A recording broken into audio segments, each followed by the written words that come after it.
يا هلا الدلال اللي على جمرة الوجار، اللي منحرها من الجمرة بريق، رغم سمو الهيل وجلاله البهار يحب ذا شاهي مفوح في بريق.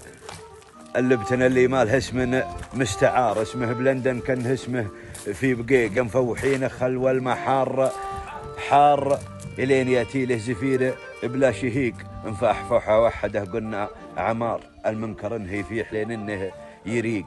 هذه على ذويقة الشاهي دمار، لا تكيف الهاجس ولا يبتل ريق.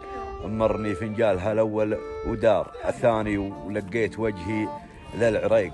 معادلي في بدعة القافة اعتذار، وحجاجي على تركيبة المعنى طليق. لكن على الله يا طويلين العمار مضيق هرمز، مشكلتهن مضيق لنفوسنا لمعاند الوقت اقتدار، وكتوفنا قد حملت ما لا تطيق. واللي يحسبنا الصيل من الحمار من الحصان، يمكن يحسبنا النهيق. ما كل دار يا وجيه الخير دار، ولا كل من رافقته يسمى رفيق. الأولى مربى وذكرى واعتبار، والثانية صحبة لها عهد وثيق. تمن بها في الليل وانبان النهار، تنس بها مع متاهات الطريق. ورفيق يلي له مقام وله وقار، ما ضيق منه لو لحقني منه ضيق. لا صار من جور الزمن قباس نار، حقه علي يصير طفاية حريق. هذه مفاهيم الصداقة باختصار، يا جاهل معنى الصداقة.